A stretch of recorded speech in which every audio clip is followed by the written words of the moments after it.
অনন্যা সিয়ান্তে যে মাং পাজ্য পাশ্চাতে তেষাং নিত্যাবি যুক্তানাং যোগক্ষেবং বহম মহম। কথাটা মানে কি? ভালো করে ধ্যান দেবেন। অনন্যা সিয়ান্তে যে মাং পাজ্য পাশ্চাতে তেষাং নিত্যাবি যুক্তানাং যোগক্ষেবং বহম মহম। অর্থাৎ অনন্যা চিন্তা দ্বারা যে সদা সর্বদা আমার ভগবানকে চিন্তা করে থাকে, তার সংসারের ভার ভগবান নিজের মাথায় বহন করে থাকে। কথাটা সত্য না মিথ্যা? সত্য।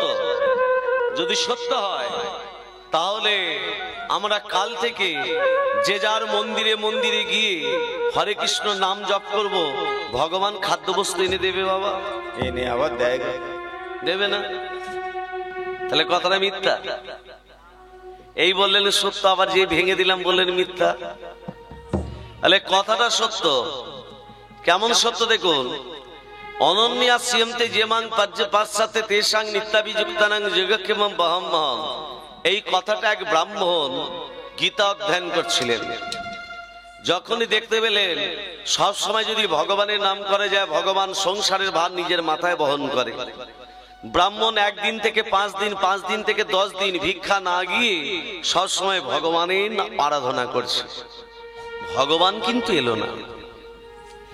ভগবান এলো না। ব্রাহ্মণই বলছে, ও ব্রাহ্মণ, তুমি ভিক্ষায় যাও, না হলে সেবা হবে কি করে? 10 দিন উপবাস করে আছি, আর কতদিন থাকবো? ব্রাহ্মণ গীতার শ্লোকটা কেটে দিলেন। বহম মহম, ভার গ্রহণ করে না, দদম মহম, কিছু দান করে থাকে। ওই যে কেটে দিলেন ব্রাহ্মণ, ওই কাটা দাগ কৃষ্ণ বলরামের পিঠে গিয়ে পড়ল। ব্রাহ্মণ যে ভিক্ষায় চলে গেছে, কৃষ্ণ বলরাম বালক বেশ ধারণ করে ব্রাহ্মণের কাছে এসে বলছে, মা একই রে, হ্যাঁ রে, তোরা কাঁদছিস কেন? মা গো, আমরা 2 বালক খেলা করছিলাম, আর আপনার স্বামী ব্রাহ্মণ আমাদের মাথায় এই অন্ন ব্যঞ্জন চাপিয়ে দিয়ে বললো, এগুলো আমার বাড়ি গিয়ে পৌঁছে দিয়ে আয়। আমরা বললাম, এত ভার গ্রহণ করতে পারবো না। পারবো না বলেছি বলে আমাদেরকে কেমন বেত্রাঘাত করেছে, দেখুন রুধির বেরোচ্ছে, কেমন রক্ত বেরোচ্ছে। ব্রাহ্মণী বলছে, সে ব্রাহ্মণ না অন্য কিছু। ব্রাহ্মণের কর্ম হলো ক্ষমা করে দিয়া। সে ক্ষমা না করে দিতে ওইদিকে বেত্রাঘাত করেছে। আসুক আজকে শেষ। 2 বালক চলে গেল কাঁদতে কাঁদতে। যেই ব্রাহ্মণ সারাদিন ভিক্ষা করে ঘরের ভিতর প্রবেশ করেছে, ব্রাহ্মণী বলছে, তুমি মানুষ, তুমি না ব্রাহ্মণ। তোমার কর্ম হলো ক্ষমা করে দিয়া। তুমি 2 বালককে বেত্রাঘাত কেন করেছিলে? ব্রাহ্মণ অবাক, কে বালক, কোথায় বালক, কি বালক, এ কি বলছো ব্রাহ্মণী? ঘরের ভিতরে এসো। দেখছে থর থর অন্ন ব্যঞ্জন সাজানো আছে। এগুলো কে পাঠিয়েছে? তুমি 2 বালকের মাথায় চাপিয়ে দিয়ে বলেছো এগুলো আমার বাড়ি পৌঁছে দিয়ে। তারা পারবে না বলে, তারা বলেছে পারবো না, এত ভার গ্রহণ করতে পারবো না, তাদের দিকে তুমি বেত্রাঘাত করেছো। ব্রাহ্মণ কাঁদতে কাঁদতে বলছে, ব্রাহ্মণী তুমি ধন্য, তুমি ধন্য, তুমি ধন্য। যে গীতা শ্লোক কেটে দিয়ে আমি লিখে দিয়েছিলাম, দদম মহম, কিছু দান করে থাকে, আর সেই কাটা দাগ আমার ভগবানের পিঠে গিয়ে পড়লো। ব্রাহ্মণী তুমি ধন্য, ওগো তুমি ধন্য। সঙ্গে সঙ্গে ব্রাহ্মণ ছুটে গিয়ে গীতা শ্লোকটাকে ওই কেটে দিয়ে লিখে দিলেন, বহম বহম। প্রকৃত ভক্ত কেউ যদি মন আর মুখ দুটোকে এক করে বলতে পারে, হে গোবিন্দ আমি তোমার, হে গোবিন্দ আমি তোমার, গোবিন্দ তার সংসারের ভার নিজের মাথায় বহন করে থাকে। তবে বিশ্বাস আনতে হবে বাবা। মানব দেহের মধ্যে যদি হিংসা থাকে, বিদ্বেষ থাকে, কোনদিনও ভগবানকে পাওয়া সম্ভব নয়। আজকে বাংলাদেশের দিকে তাকিয়ে দেখুন কেমন সনাতন ধর্মের উপর অত্যাচার। ওগো হিন্দু সনাতন ধর্ম জাগো, জাগো হিন্দু জাগো। আর কতদিন ঘুমিয়ে থাকবে? এই হিন্দু সনাতন ধর্ম যদি জেগে না ওঠে, দিনের পর দিন হিন্দু সনাতন ধর্ম অধঃপতনের দিকে যাবে, তবে উন্নতির দিক হবে না। মুসলিমরা মারা গেলে মুসলিম ভাইরা শয়ে শয়ে মুসলিম ভাইরা ছুটে আসে মাটি দেওয়ার জন্য। কিন্তু একজন হিন্দু যদি মারা যায়, পাড়া প্রতিবেশীকে ডাকতে হয়, চলো আমার বাবা মারা গেছে। কেন ডাকতে হবে? বন্ধুত্বের হাত বাড়িয়ে দাও। প্রেম দিয়ে মাতাবো জগৎ, অস্ত্র ধরে নয়। অনুগ্রহ হয় ভক্তানাং মনুষ্যাং দেহমাশ্রিত ভজতে তাধিস্পৃহা তাদিজুতা তৎপরো ভবে। অনুগ্রহ হয় ভক্তানাং, ভক্তগণের প্রতি অনুগ্রহ করে করুণা করে মনুষ্যাঙ্গে দেহমাশ্রিত পূর্ণ ব্রহ্ম ভগবান এই মানব রূপ ধরে কেন এলেন না মানুষের সঙ্গে মিশে মানুষের সঙ্গে আত্মীয়তা করে মানুষকে মুক্তির পথে নিয়ে যাওয়ার জন্য। সেই জন্য বলেন শুনো রে মানুষ ভাই, সবার উপরে মানুষ সত্য, তাহার উপরে না। সেই জন্য আমার বৈষ্ণব কবি লিখলেন, ও কলির জীব দিনান্তে একবার শুধু হরিনামকে ভজন কর। ভক্তি মার্গের দাঁড়িয়ে তিনটে জিনিস চাই, ভক্তের চরণ ধুলি, ভক্তের পাদধৌত জল আর ভক্তের উচ্ছিষ্ট। এই হচ্ছে ভক্তিরাজের তিন মহাবল। কি কি বললাম?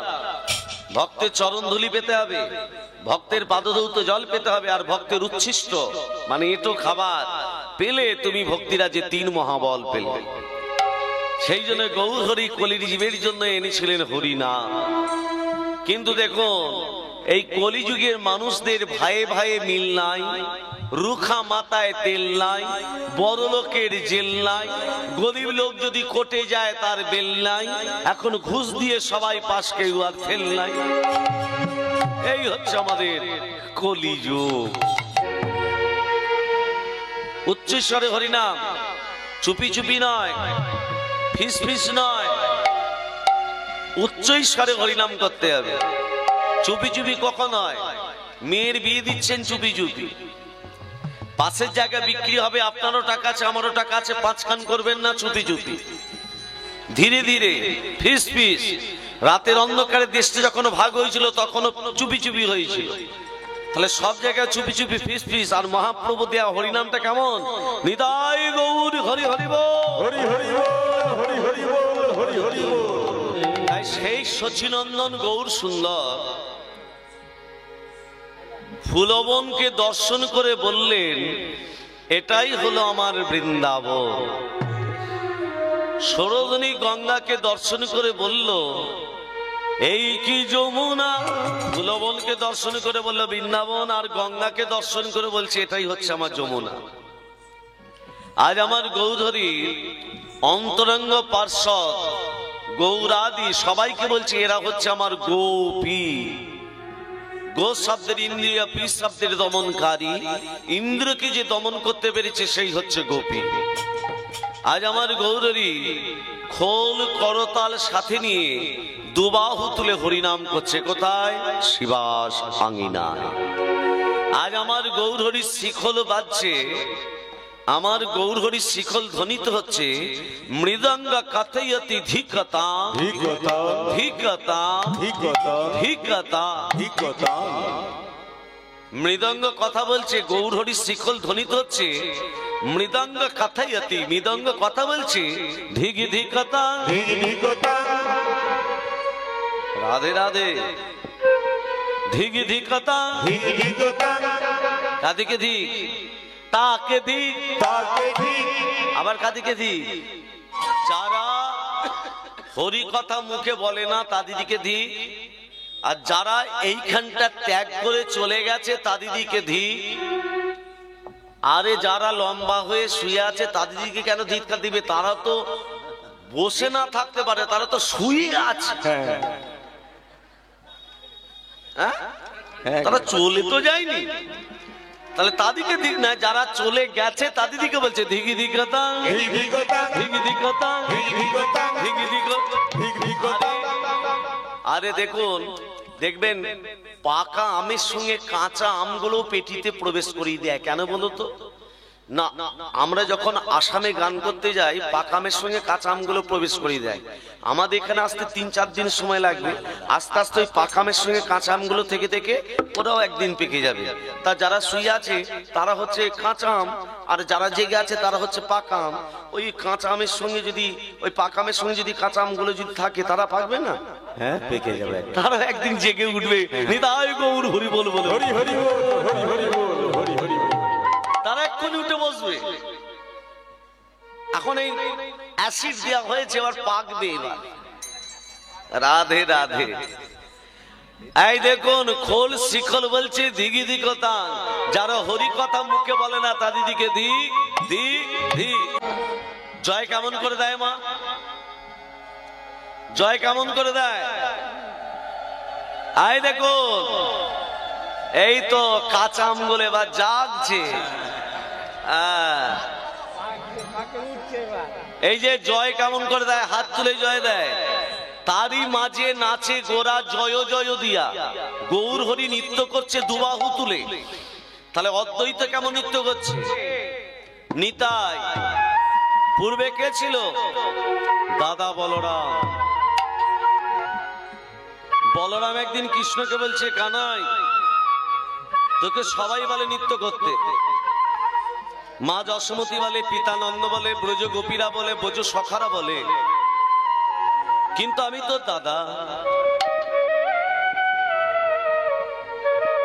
তুই তো আমার দাদা, আমাকে নৃত্য করতে বলে না কেন? ওরে কানাই, আমি নাচতে জানি, তবে একদিন আমি নেচে দেখাবো। সেই দাদা বলরাম আজকে হয়েছে নিতাই। এদের নৃত্য দর্শন করতে করতে নিতাই আর থাকতে পারলেন না। ভক্তমন্ডলী, ভক্তিমতী মা, জীবাত্মার সঙ্গে পরমাত্মার মধুর মিলন রাস। জীবাত্মা হচ্ছে আমরা, পরমাত্মা গোবিন্দ। জীবাত্মার সঙ্গে পরমাত্মার মধুর মিলন রাস। এই রাস কি চোখে দেখা যায়? এই রাস কি মুখে বলা যায়? এই রাস কি কানে শোনা যায়? তাহলে বলে কে, দেখে কে, শোনে কে? বোবাতে গায়, কালাতে শোনে, অন্ধ দেখে রঙ্গ, এ হচ্ছে রাসরস অঙ্গ। বোবাতে গায়, কালাতে শোনে, কালাতে শোনে, অন্ধ দেখে রঙ্গ, এলো রাসরস। রাসরস। বোবাটাকে, বোবাটা হলো বামা খেপা, অন্ধ দেখে রঙ্গ, অন্ধটাকে বিল্লমঙ্গল। বোবা বামা খেপা, অন্ধ বিল্লমঙ্গল। কালাটাকে রামকৃষ্ণ। এই যে রাসলীলা, এখানে বক্তাকে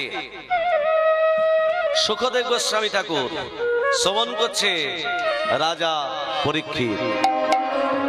এবার দেখুন, এই যে রাসলীলা,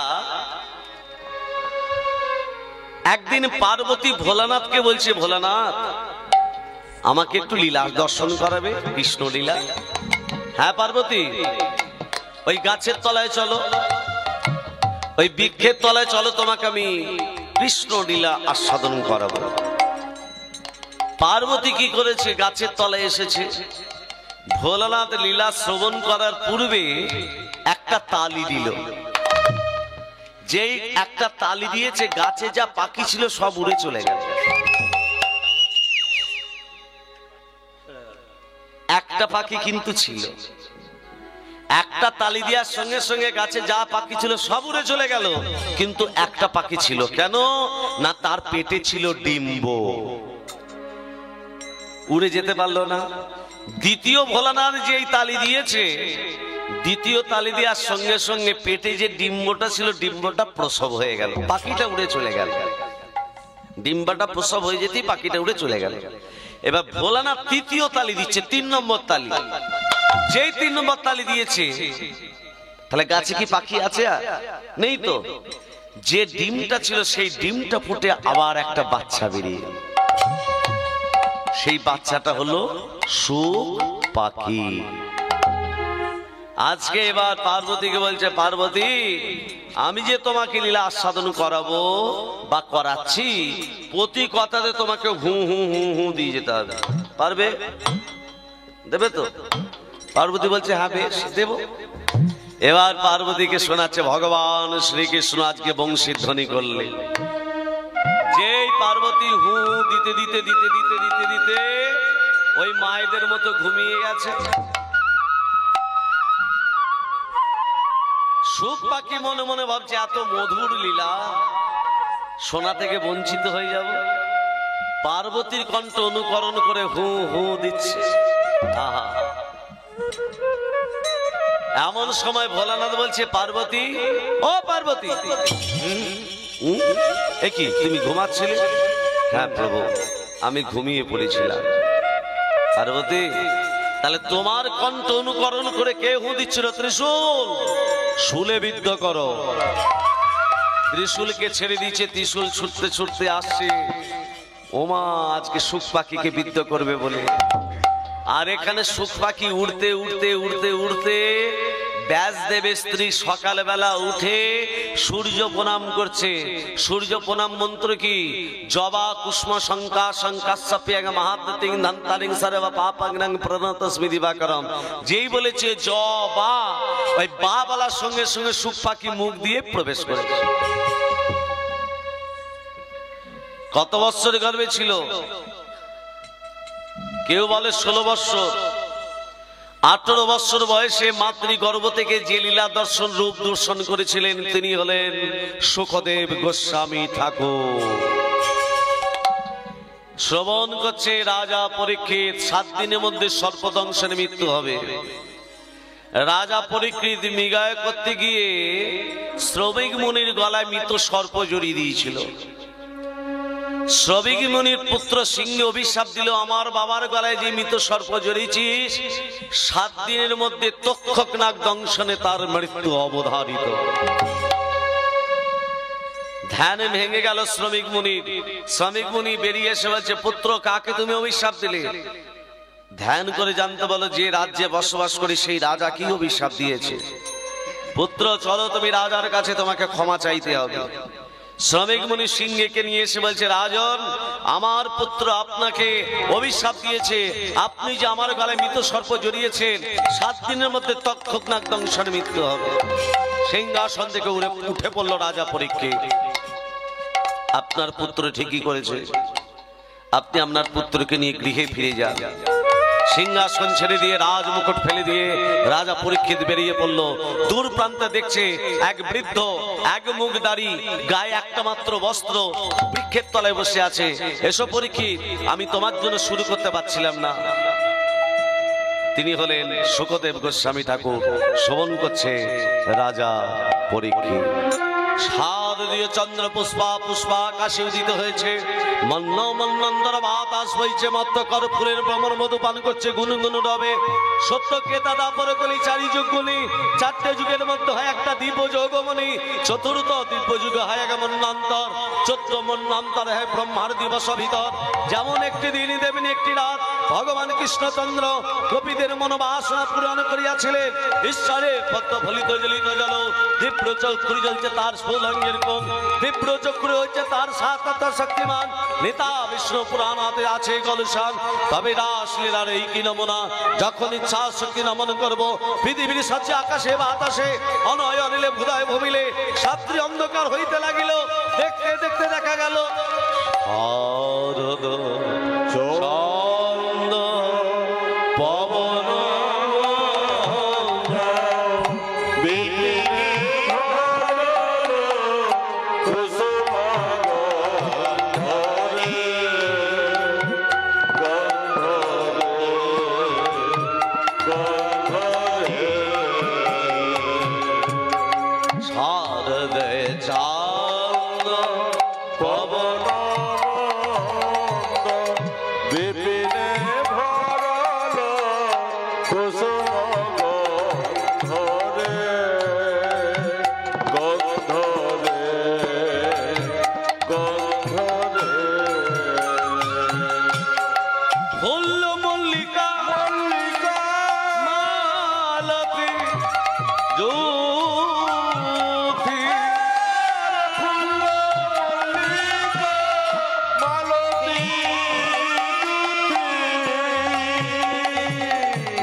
উঠেছে চাঁদ উঠেছে ওই নীল গগনে চাঁদ উঠেছে আজ দাদার মালা গলায় পরে আজ দাদার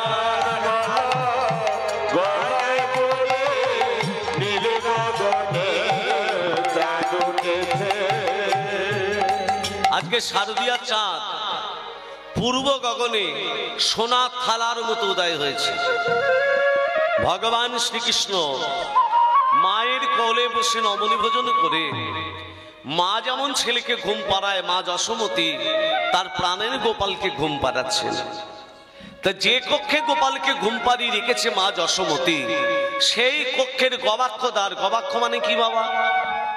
জানালা। সেই জানালার দাঁত দিয়ে শারদীয়া চাঁদ গোবিন্দের বদন কমলে পড়েছে। আর সেই শারদীয়া চাঁদ দর্শন করে ভগবান শ্রীকৃষ্ণ গিরি গোবর্ধন পর্বত উঠে বংশীধ্বনি করতে লাগলেন। রাধা রাধা বলে নয়, আজকে কৃষ্ণচন্দ্র বাঁশি বাজাচ্ছে কি রাধে রাধে বলে বীজ মন্ত্রে বংশীধ্বনি করলেন। ভক্তমন্ডলী, ভক্তিমতী মা তিন প্রকার গোপী শুনতে পেল, সাধন সিদ্ধা, কৃপা সিদ্ধা, নিত্য সিদ্ধা। সাধন সিদ্ধা গোপিকারা, কৃপা সিদ্ধা গোপিকারা, নিত্য সিদ্ধা গোপিকারা, তত্ত্বটা দেখুন। সাধন সিদ্ধা গোপী হচ্ছে একদিন, আচ্ছা বলুন তো গোপীদের জন্ম কোথা থেকে? যে গোপীদিকে নিয়ে রাসলীলা হয়েছিল, গোপীদের জন্ম কোথা থেকে? হর পার্বতীর মিলন, হর পার্বতী যখন বিবাহ হয়, সেই বিবাহে পৌরোহিত্য করছিলেন সৃষ্টিকর্তা ব্রহ্মা। ব্রহ্মা শুক্র যখন মাটিতে পড়ে গেল যোগমায়াকে দর্শন করে, শুক্র যখন মাটিতে পড়ে গেছে ব্রহ্মা লজ্জিত হয়ে গেলেন। সেই শুক্র মিশ্রিত বালির দ্বারা পদবেষ্টিত করে দিলেন। বালিতে অসংখ্য বালিতে শুক্র মিশ্রিত হয়ে গেল।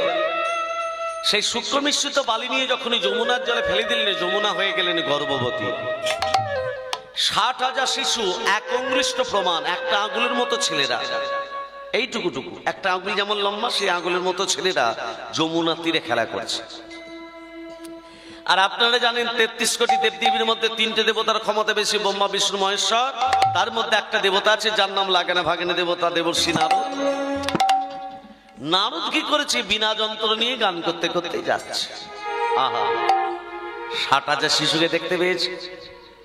60,000 শিশুকে দেখতে পেয়ে বলছে, এই তোমাদের পিতাকে? বলে আমাদের পিতার নাম জানি না, তবে মাতার নাম আমাদের যমুনা। যমুনার কাছে কি বলছে যমুনা? এদের পিতাকে? বলে এদের পিতা হলো সৃষ্টিকর্তা ব্রহ্মা। নারদ পিতার কাছে গিয়ে বলে, পিতা তোমার 60,000 শিশু যমুনা তীরে খেলা করছে, এদের পুত্র রূপে গণ্য করবে না? বলে এদের পুত্র রূপে গণ্য করব যেদিন এরা রামচন্দ্রকে স্বামী রূপে পাবে। 60,000 শিশু যখন জানতে পারলো, তারা তপস্যা শুরু করে দিল। তপস্যা করতে করতে যাজ্ঞিক মুনি পত্নী হলো। ত্রেতা যুগে রামচন্দ্র যখন মা জানকীকে নিয়ে পঞ্চকূট পর্বতে ছিলেন, ঊর্ধ্বপাদে হেদমুন্ডে তপস্যা করছে। রামচন্দ্র অন্তর্যামী ভগবান, ও মুনি, ও ঋষি, কিসে তপস্যা করছো? প্রভু তোমাকে যেন আমরা স্বামী রূপে পাই। এই যুগে নয়, আগামী দাপর যুগে যেদিন তোমরা রাধারানীকে নিয়ে রাসলীলা করবে, আমি যেদিন রাধারানীকে নিয়ে আমি রাসলীলা করব, সেদিন তোমাদের মনোভিলাস পূর্ণ করব, তোমাদের মাসি বাজিয়ে ডাক দেবো, তোমরা আসবে, তোমাদের আমি স্বামী হব। এরা হলো সাধন সিদ্ধা গোপী ক্রিয়া। তারপরে কি হলো? কৃপা সিদ্ধা গোপী। কৃপা সিদ্ধা গোপী কারা? একদিন গোবিন্দ বনবাজে অন্ন ভিক্ষা করেছিল। যাজ্ঞিক মুনির পত্নীদের কাছে গিয়ে বলল, মুনি পত্নী, আমাদের বড় ক্ষুধা লেগেছে, আমাদেরকে কিছু অন্ন দেবে? যাজ্ঞিক মুনির পত্নীরা থর থর ব্যঞ্জন সাজিয়ে গোবিন্দের রাঙা চরণের কাছে রেখে দিয়ে বলল, গোবিন্দ তোমার রাঙা চরণে ঠাঁই দাও। ওই চরণে সদন নীলা,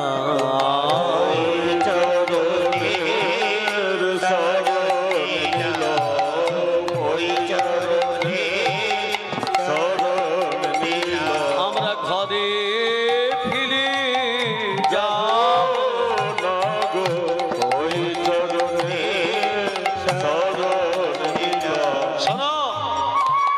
তোমরা আগমনী রজনীর কামনা করো, আগমনী রজনীতে তোমাদের মনোবিলাস পূর্ণ করব।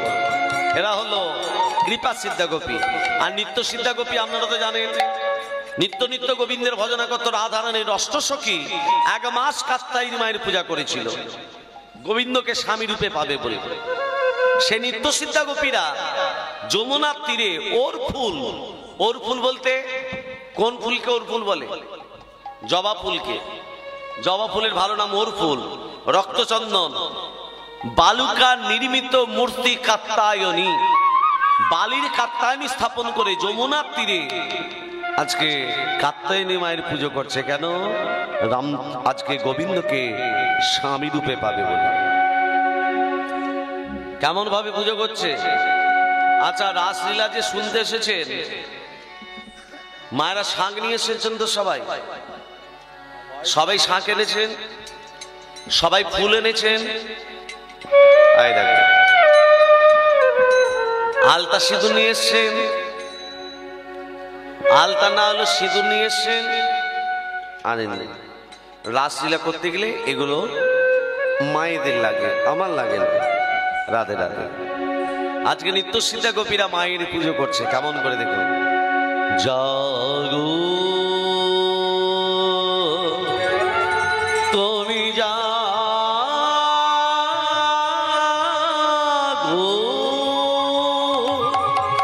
জাগো দুর্গা, জাগো দশ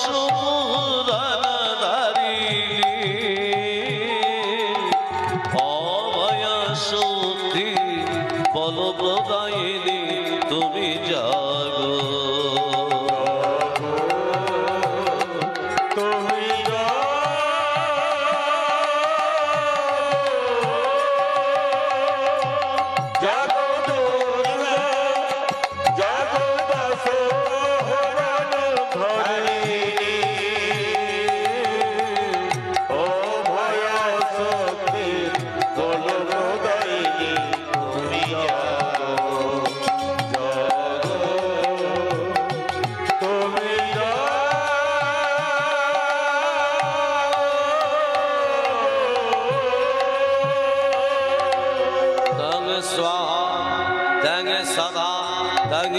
बसदकार शरदमेका सुधातम क्षत्रे निद्रिता मात्र निपस्थिता और दो मात्या सीता नित्या जानि चर्या विशेषतः तमेव सातं स्वावित्री तं देवी जननी परा दैतच्छज्जते सर्वं दैतच्छिज्जते जगत् दैतत्पल्लते देवी समसन्ते च सर्वदा विशिष्टि सृष्टि रूपा तं स्थिति रूपा च पालने तथा संगृप्ति रूपं ते जगतो जगदमय महावीर्य महामाया महामेधादिस्तुति महामाया भवति महादेवी उदीश्वरी प्रकृति सर्वस्व गुणत्र विभाविनी कालरात्रि मोहरात्रि मोहरात्रि सुधारुणा त्वं श्री तमेश्वरी त्वं हि बुद्धि लक्षणा लज्जा पुष्टि पुष्टिस्तता शांति खांति रेवचा खुदगिनी सुनिरी घरा गदिनी चक्रिनी तथा शंखिनी चापिनी पान भूषण पै कायुदा शम्या शम्यतरा शेषा शम्यपति सुंदरी परा परानंग तमेव परमेश्वरी लज्जा किंचित किंचित वस्तु सादा खल्लादिके कात्यायनी महामाये महाविद्याधीश्वरी नंदोग पंसुतंग देवी पतिता गुरुते मम या देवी सर्वभूतेषु मातृरूपेण संस्कृता नमस्तस्यै नमस्तस्यै नमस्तस्यै नमो नमः या देवी सर्वभूतेषु विद्यारूपेण संस्कृता नमो तस्यै नमस्तस्यै नमस्तस्यै नमो नमः या देवी सर्वभूतेषु शक्तिरूपेण संस्कृता नमो तस्यै नमस्तस्यै नमस्तस्यै नमो नमः या देवी सर्वभूतेषु विद्यारूपेण संस्कृता नमस्तस्यै नमस्तस्यै नमस्तस्यै नमो नमः या देवी सर्वभूतेषु शक्तिरूपेण संस्कृता नमो तस्यै नमस्तस्यै नमस्तस्यै नमो नमः ओम सर्वमंगल मंगले शिवे सर्वत्र स्वाधिके शरण्यतमखे गौरी नारायणी नमोस्तुते सृष्टि सिद्धि विनाशनं शक्तिभूत सनातने गुणश्रय गुणमय देवी नारायणी नमोस्तुते शरणागत শাস্ত্র হরে দেবী নারায়ণ নমস্তুতে গুচ্ছাত গুচ্ছগপ্পিপ্তাং সংগ্রহাণ সংস্কৃতাং জগৎ সিদ্ধি ভবতমে দেবী ততু সাদ সুরেশ্বরী ও নমঃ কাত্যায়নী নমো নমো নমো জাগো তুমি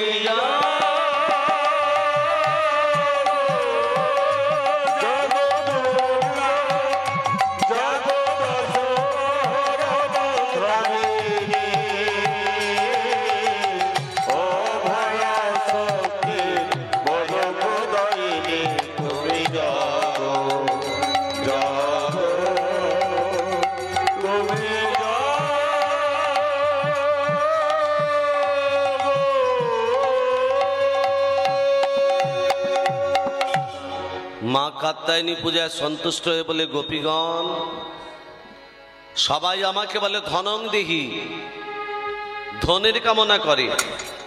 সবাই বলে যশং দেহি, যশের কামনা করে। তা তোদের মতো গোবিন্দকে স্বামী রূপে পাবো বলে কেউ ডাকে না। তা তোরা যখন ডেকেছিস তোদের মনোবিলাস পূর্ণ হবে। এই দেখুন, এই যেখানে রাসলীলা হচ্ছে, প্রত্যেকটা কীর্তনিয়া বলে যে রাসলীলায় বাঁশি বেজেছিল কোথায়? বৃন্দাবনে, তাই তো? প্রথম কিন্তু বৃন্দাবনে বাঁশি বাজিনি, প্রথম বাঁশি বেজেছিল গিরি গোবর্ধন পর্বতে। আমি বলেছি গিরি গোবর্ধন পর্বতে এখনো বাঁশি বাজছে। বৃন্দাবনে কখন বাঁশি বেজেছিল? সবার শেষকালে বৃন্দাবনে বাঁশি বেজেছিল।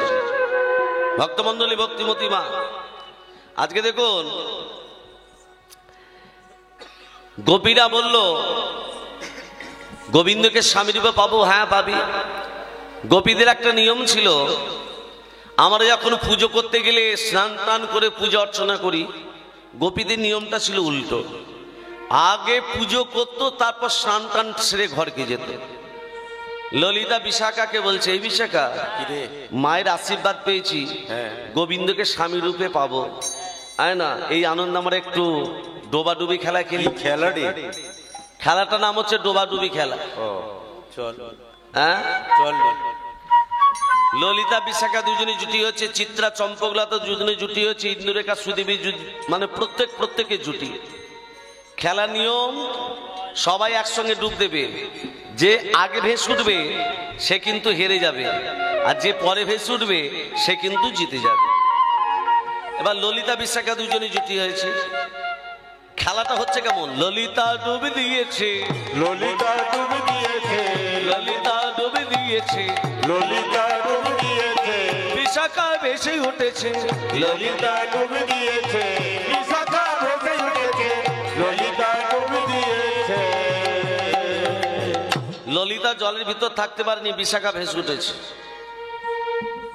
ললিতা ডুব দিয়েছে, বিশাখা ভেসে উঠেছে, বিশাখা থাকতে পারেনি। বিশাখা ভেসে উঠে দেখছো, ও মা, ললিতা যে ভেসে উঠবে আমিও টুক করে ডুব দিয়ে দেবো। এবার ললিতা যে ভেসে উঠছে, বিশাখা ডুব দিচ্ছে, আর বিশাখা যে ভেসে উঠছে, ললিতা ডুব দিচ্ছে। লক্ষ্যটা কোন দিকে? ডুবা ডুব।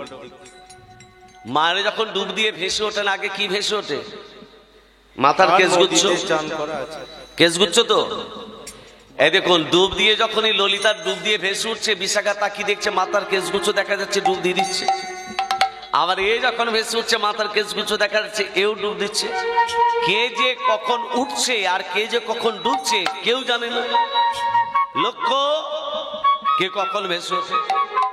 তা মায়েদের লক্ষ্য রাখতে বলছি বলে যেন যেমন তেমন লক্ষ্য রাখবেন না। কেমন দেখুন, একটি গুরুর দুটো শিষ্য ছিল, বিজয় আর বসন্ত। বিজয় বসন্ত গুরুদেবের বাড়ি গিয়ে বলছে, গুরুদেব, গুরুদেব, ও গুরুদেব, এই বিজয় বসন্ত এসেছিস? বলে, গুরুদেব ওটা কি ফুলের গাছ? কি গাছ? ওর ফুলের গাছ। ওর ফুল বলতে আমাদের দুটো পুয়া দেবেন। বোকা ছেলে, জবা গাছের আবার পুয়া হয় নাকি? জবা গাছের ডাল কেটে বসাতে হয়। এই জবা গাছের ডাল তোরা নিবি নাকি? দুজনকে দুটো ডাল দিয়েছি। শোন, লক্ষ্য রাখবি, অঙ্কুর হবে, পাতা হবে, হ্যাঁ। ফুলে ভর্তি হবে, হ্যাঁ। সেই ফুল নিয়ে আসবে। ঠিক আছে বিজয় বিজয় বাড়িতে গেছে, বসন্ত বসন্তর বাড়িতে গেছে। হরে কৃষ্ণ। এই যে লক্ষ্য রাখতে বলেছে, অঙ্কুর হবে, পাতা হবে, ফুলে ভর্তি হবে। বিজয় কি করেছে? রোপণ করেছে। বসন্ত বসন্তর বাড়িতে রোপণ করেছে। বিজয় কি করেছে? কাজে যাওয়ার আগে গাছকে ভালো করে ঘিরে দিয়েছে। আহা, ঘিরে দিয়েছে, জল দিয়েছে, কাজে চলে গেছে। বসন্ত ওই কাজে যাওয়ার আগে বলছে, গুরুদেব লক্ষ্য রাখতে বলেছিল অঙ্কুর হবে, পাতা হবে। তা কালকে তো রোপণ করেছে, আজকে নিশ্চয়ই অঙ্কুর বেরিয়েছে। গাছটাকে তুলে দেখছে, ও আজকে অঙ্কুর হয়নি, নিশ্চয়ই কালকে হবে। আবার রোপণ করেছে, আবার কাজে চলে গেছে। বিজয় প্রতিদিন গাছে জল দেয়, আর বসন্ত প্রতিদিন গাছটাকে তুলে তুলে দেখে অঙ্কুর হয়েছে কিনা। হয়নি, আজকে হয়নি, কাল হবে। আবার তারপরে দিন তুলেছে, আজকে হয়নি, কাল হবে। এইভাবে প্রতিদিন তোলারোপণ করতে করতে গাছটা গাছে শুকিয়ে। বিজয় এক আঁচল ফুল নিয়ে বসন্তর বাড়িতে এসে বলছে, এই বসন্ত, এই গুরুদেবের বাড়ি যাবি? আমার সেই জবা গাছ যে তোর ডাল দিয়েছিল না, আমার আঁচলে ফুলে ভর্তি রে।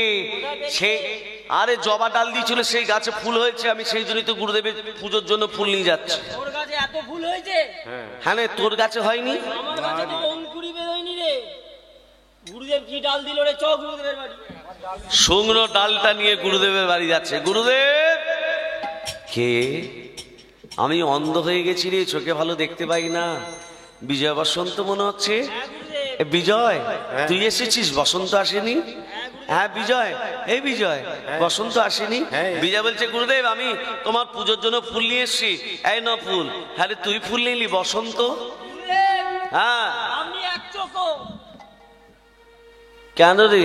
আপনি ওকে ডাল দিলেন, হ্যাঁ অঙ্কুর হলো, হ্যাঁ ফুল হলো, হ্যাঁ। ফুল হলো। আমাকে এমন ডাল দিলেন, শুকিয়ে কাঠ হয়ে গেছে দেখুন।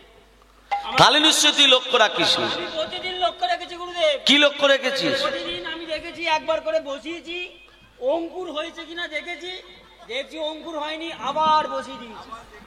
আবার দেখেছি, আবার বসিয়েছি, অঙ্কুর আমার কাছে হলো না। আপনি এক চোখ। ও প্রত্যেকদিন তুলে তুলে দেখেছিস? হ্যাঁ। ছেলের কাণ্ড দেখো, সেই জন্যই তো গাছটা শুকিয়ে গেছে। তোকে বলেছি, আরে ওই গাছটার ক্ষতি যেন কেউ না করে। আগাছা পরিষ্কার করবি, কেউ যেন ক্ষতি না করে। তুই প্রতিদিন তুলেছিস আর রোপণ করেছিস। হ্যাঁ গুরুদেব। লক্ষ্য রাখতে গেলে এইরকম লক্ষ্য রাখতে গেলে হবে না। আপনার গুরুদেব যে মন্ত্র কানে দিয়েছে সেই মন্ত্রকে ধরে রাখার চেষ্টা করুন। আর অন্য দিক থেকে যদি আপনি হাত বাড়াতে যান, এই বিজয় বসন্তর মতো হবে। গোপীদের লক্ষ্য কে কখন ভেসে ওঠে, একজন ডুবছে আর একজন উঠছে। সেই সময় ভগবান শ্রীকৃষ্ণ এই যমুনার জলপান করতে আসার নাম করে বলছে, কি গোপীগণ কেমন ডোবাডুবি খেলা খেলছে দেখো।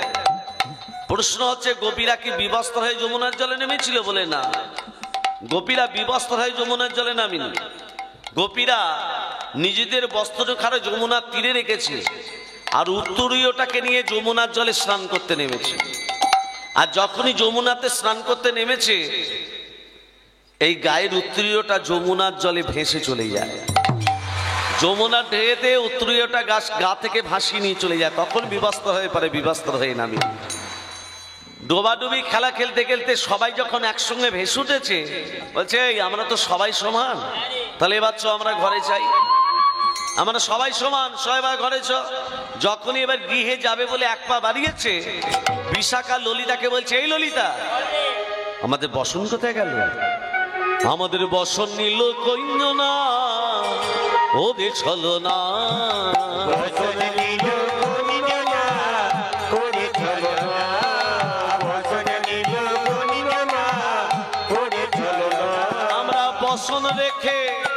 আমরা বসন রেখে নামলাম জলে, উঠে বসন পেলাম না, বসন রেখে বসন রেখে নামলাম জলে, উঠে বসন পেলাম না। ওরে ছলো না, বসন নিল কইন্য না, ওরে ছলো না। আমাদের বসন নিল কইন্য না, ওরে ছলো না।